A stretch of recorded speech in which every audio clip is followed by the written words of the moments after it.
प्रदेश की राजधानी भोपाल में गौमांस मिलने के बाद जो है लगातार ये मामला गर्माता जा रहा है। लगातार हिंदू संगठन सड़कों पर उतरकर प्रदर्शन कर रहे हैं और इसके ऊपर लगातार मांग की जा रही है कि जो गौ हत्यारे हैं और लगातार जो गौ मांस की तस्करी हो रही है उसकी तस्करी पर रोक लगाई जाए। हमारे साथ यहाँ पर कई हिंदू संगठनों के कार्यकर्ता मौजूद है।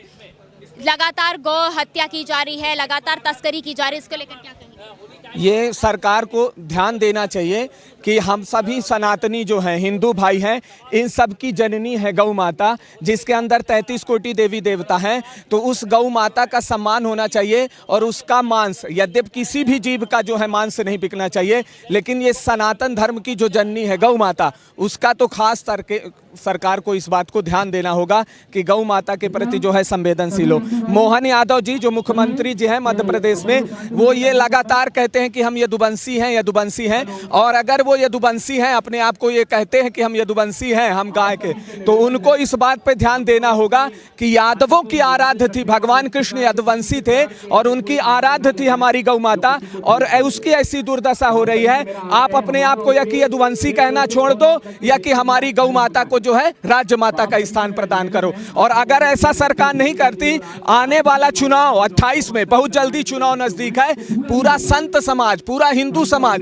सड़कों पर आएगा, बड़ा आंदोलन करेगा, पुलिस प्रशासन कम पड़ जाएगी। भोपाल की इस धरती से कह के जा रहा हूं, पुलिस प्रशासन कम पड़ जाएगी तुमको जो है अपने तरफ से रोकने के लिए। इसलिए अभी हम लोग निवेदन पूर्वक यहाँ आए हैं, जल्दी से जल्दी गौ माता के लिए सरकार सुरक्षा प्रदान करे और रोडों में, सड़कों पे जो हमारी माँ घूम रही है उनको सुरक्षा प्रदान करे। यही हम सब लोगों का आक्रोश है। अब वो जो पकड़ा गया है मुख्य आरोपी जो है, उसकी कड़ी से जुड़े हुए जितने भी लोग हैं उन सबको फांसी की सजा होना चाहिए। हम सब की माँ है गौ माता, उसके लिए कानून बनना चाहिए, यही निवेदन है हमारा। भोपाल में 26 टन मांस पकड़ा गया है, जिसको भैंस का मांस बताया गया था, उसके लेकर क्या कहेंगे? गौ का मांस है, भैंस का कहाँ है? नगर निगम की रिपोर्ट में पहले बताया गया था कि वो भैंस का मांस है, बाद में रिपोर्ट आई जिसमें वो गौ मांस किया। तो क्या नगर निगम इसमें जुड़ी हुई है, क्या उसमें संलिप्त है? बिल्कुल बिल्कुल बिल्कुल, ये सरकार हो और चाहे नगर निगम, सरकार ही तो नगर निगम है, तो ये सब मिलके इनका साजिश है। ये सब मिलके गौ हत्या के लिए, गौ माता के लिए ये सब ये कर रहे हैं।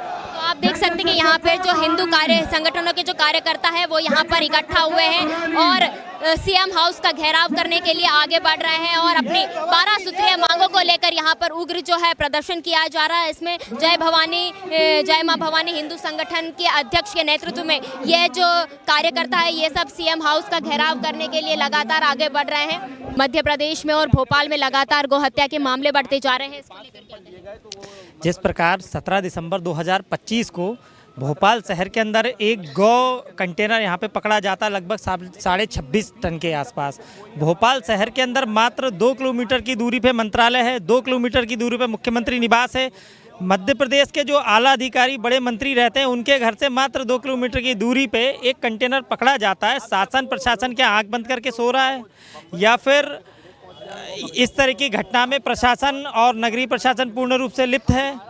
इस घटना को लेकर हिंदू समाज के अंदर व्यापक रोष व्यक्त है और 15-20 दिन हो जाने के बाद भी ना नगरीय प्रशासन इस पर संज्ञान ले रहा है, ना ही सरकार कोई संज्ञान ले रहा है। राष्ट्रीय बजरंग दल ये मांग करता है कि किन अधिकारियों का उस गौ कंटेनर में संरक्षण था, किसके संरक्षण में ये गौ हत्या का काम चल रहा था, इन सबके ऊपर रासुका की कार्रवाई करते हुए उनके ऊपर आपराधिक प्रकरण दर्ज कर उनके ऊपर कार्रवाई की। दूसरा, नगर निगम एक कैटल फ्री अभियान चलाता है कि शहर के अंदर गाय नहीं होना चाहिए। उसी प्रकार कैटल फ्री अभियान के तहत भी भोपाल मतलब शहर के अंदर कोई बूचड़खाना या स्लेटर हाउस नहीं होना चाहिए। तो नगर निगम के दोहरे रवैया को देखते हुए और भोपाल शहर के अंदर स्लेटर हाउस की क्या ज़रूरत? एक बहुसंख्यक हिंदू समाज एक गाय को अपनी मां मानता है, उसी गाय का 26 टन भोपाल की धरती पे पकड़ा जाना महज मुख्यमंत्री निवास से 2 किलोमीटर दूर, तो इसमें कुछ संख्या व्यक्त होती है। कहीं ना कहीं पूरा प्रशासन, पूरा शासन इससे लिप्त है और हिंदू समाज उन दोषियों के ऊपर कार्रवाई करने के लिए, एनएससी की कार्रवाई करने के लिए आज यहाँ पे मुख्यमंत्री निवास का घेराव करने के लिए निकला हुआ है। हमारे साथ जय मां हिंदू भवानी संगठन के अध्यक्ष भानु हिंदू जी मौजूद है। आपकी क्या मांगे हैं? हमारी मांगे हैं कि जो सरकार है, जो दोषी हैं उन पर रासुका की कार्रवाई करे, जिम्मेदार अधिकारियों को निलंबित करे और उनको पार्टी बनाए, एफआईआर में पार्टी बनाए। असलम चमड़ा हो या फिर गौमांस को भैंस का मांस बताया गया, उसके लिए क्या कहेंगे? कौन कौन इसमें संलिप्त हो सकता है? इसमें नगर निगम के अधिकारी सीधे रूप से इन्वॉल्व हैं।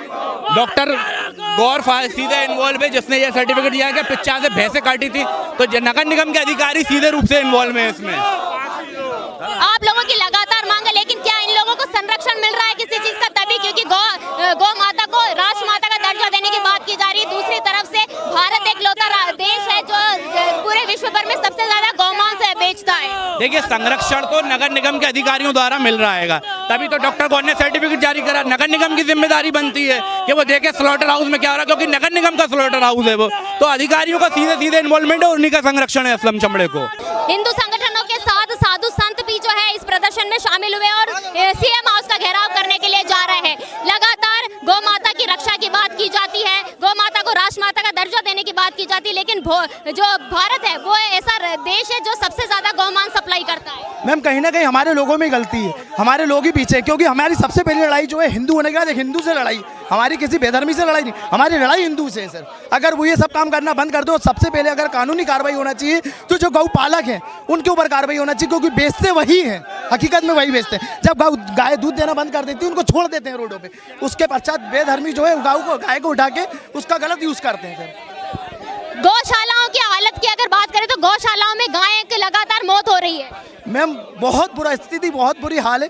हिंदू से मंदिरों से नारे लगाता है गौ माता के लिए, लेकिन धरातल पर उतर के कोई काम करना नहीं चाहता। मैम, कुछ लोग हैं, कुछ चंद लोग हैं जो काम करना चाहते हैं, लेकिन उनको काम करने दिया नहीं जा रहा है।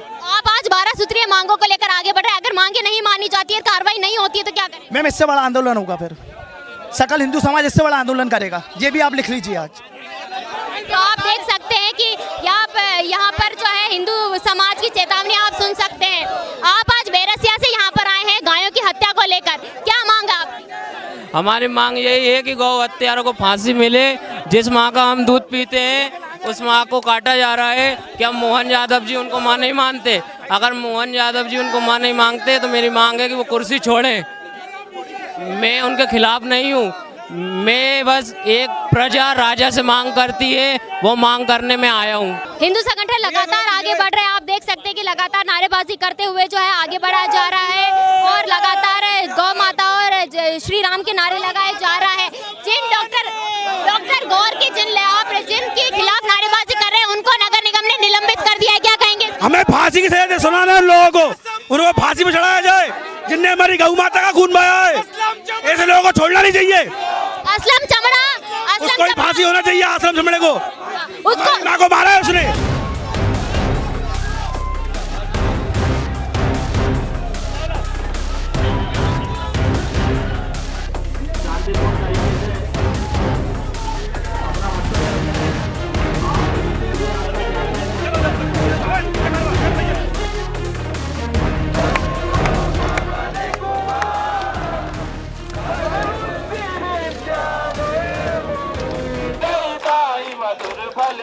हिंदू संगठनों का डेलीगेशन सीएम हाउस गया है अपनी मांगों को रखने। 12 सूत्रीय मांगे जो है उनकी तरफ से रखी जाएगी। वहीं आप देख सकते हैं कि बाकी जो कार्यकर्ता वहीं सड़क पर बैठ गए हैं और हनुमान चालीसा का जो है यहाँ पाठ किया जा रहा है। 15 दिन का जो है वो समय दिया जाएगा। अगर 15 दिन के अंदर कार्रवाई नहीं की जाती है तो हिंदू संगठन का कहना है कि वो आमरण अनशन के लिए बैठ जाएगा, जिसका जिम्मेदार शासन प्रशासन होगा। मेरा नाम इमानी है, कैमरे के पीछे मेरे साथी गौरव है। देखते रहिए नेशन मिरर।